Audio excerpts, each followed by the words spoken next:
तो आज हम एक ऐसी वायरल कहानी की चीर-फाड़ करने वाले हैं जो इंटरनेट पर किसी आग की तरह फैल गई। पर ये सिर्फ एक डरावनी कहानी नहीं है, नहीं, ये हमारे आज के डिजिटल ज़माने की एक लोक कथा है, जो हमारे सबसे गहरे डरों को आईना दिखाती है।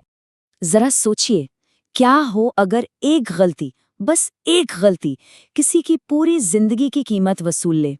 एक ऐसी गलती जो किसी को हमेशा के लिए बदल दे और जहां से वापसी का कोई रास्ता ही न बचे। तो ये कहानी शुरू कहाँ से हुई? ये आई इंटरनेट की गलियों से, एक छोटी सी वायरल क्लिप बनकर।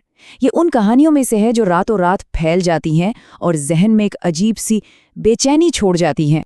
देखिए, किसी भी अच्छी डरावनी कहानी की तरह इसकी शुरुआत भी ना बहुत ही आम, बहुत ही नॉर्मल तरीके से होती है। एक बच्चा है, स्कूल से घर लौटा है, सब कुछ रोज जैसा, बिल्कुल सामान्य। उसे जोरों की भूख लगी है और वो अपनी माँ से, आप जानते हैं, बच्चों वाली जिद के साथ बड़ी बेसब्री से खाना मांगता है।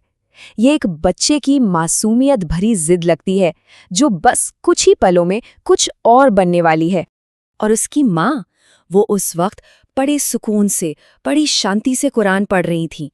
घर में एक ठहराव है, एक पाक माहौल है जो अब बस टूटने ही वाला है। और तभी गुस्से के एक झोंके में वो बच्चा कुछ ऐसा कर बैठता है जिसकी कोई माफी नहीं।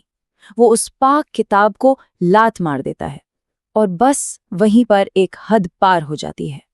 तो ये जो एक हरकत हुई ना, इसके बाद कहानी सिर्फ एक बच्चे के गुस्से की नहीं रहती। नहीं, अब ये कहानी एक ऐसे गुनाह की बन जाती है जिसकी सजा मिलनी तय है। और सजा मिलती भी है, बहुत जल्दी और बहुत भयानक। अगले ही दिन वो बच्चा अब बच्चा नहीं रहता, वो इंसान ही नहीं रहता। पर कहते हैं ना, माँ का प्यार, उसकी ताकत का कोई अंदाजा नहीं लगा सकता। तो अब इस कहानी में एक और मोड़ आता है, एक माँ की ममता का, जो अब एक खौफनाक इम्तिहान से गुजरने वाली है। तो वो क्या करती है? वो अपने उस बदले हुए, उस भयानक रूप वाले बच्चे को दुनिया की नज़रों से छिपा लेती है।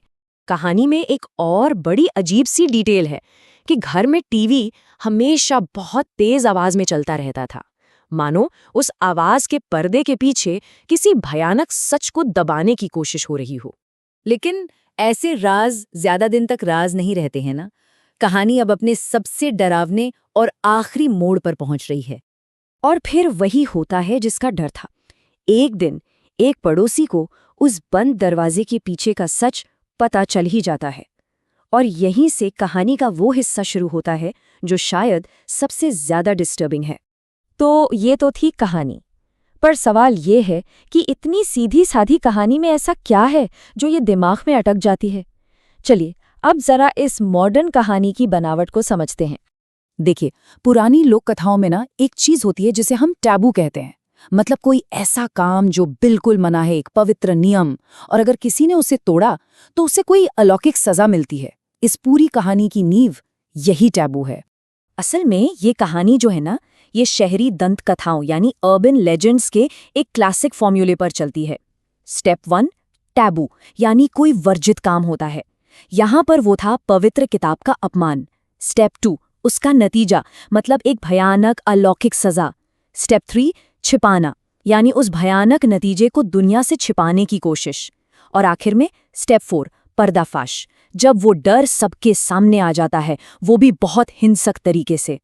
और वो चौथा स्टेप यानी पर्दाफाश, वो इस कहानी की सबसे ज्यादा चौंकाने वाली लाइन में छिपा है।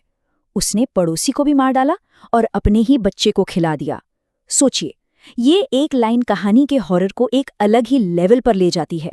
तो इसमें हॉरर के कौन कौन से एलिमेंट हैं? इसमें है बॉडी हॉरर, मतलब शरीर का भयानक रूप से बदल जाना। इसमें है फैमिलियल करप्शन, मतलब परिवार के अंदर का बिगाड़। इसमें है पवित्र चीज का अपमान, और सबसे बढ़कर इसमें है एक ऐसी किस्मत जिससे कोई भाग नहीं सकता। ये सब मिलकर ही तो इसे इतना असरदार बनाते हैं। तो अब जरा बड़ी पिक्चर को देखते हैं। आखिर ऐसी कहानियां आज भी क्यों जिंदा हैं? पहले लोग आग के चारों तरफ बैठकर ऐसी कहानियां सुनाते थे, और आज वही आग कमेंट सेक्शन में लगी हुई है। लोक कथाओं का जो ये सफर है ना, बड़ा दिलचस्प है। देखिए, जो पारंपरिक कहानियां थीं वो जुबानी फैलती थीं, बदलने में वक्त लेती थीं और किसी खास जगह से जुड़ी होती थी। लेकिन आज की डिजिटल कहानियां, और ये तो पलक झपकते ही फैल जाती हैं। इनका रूप भी बहुत तेजी से बदलता है और ये पूरी दुनिया में एक साथ पहुंच जाती हैं। तो असल में बात क्या है? बात यह है कि टेक्नोलॉजी बदल गई, कहानियां सुनाने का प्लेटफॉर्म बदल गया, लेकिन हमारे जो बुनियादी डर है ना, वो आज भी वही के वही हैं। अपनों के बदलने का डर, किसी गलती की सजा का डर और उस चीज का डर जिसे हम समझ नहीं सकते। और आखिर में ये एक सवाल हमारे साथ रह जाता है कि ये जो नई कहानियां हैं, ये जो डिजिटल भूत प्रेत हैं, क्या ये सिर्फ टाइम पास हैं, सिर्फ एंटरटेनमेंट, या फिर ये हमारे उन सबसे पुराने, सबसे गहरे डरों का ही एक नया डिजिटल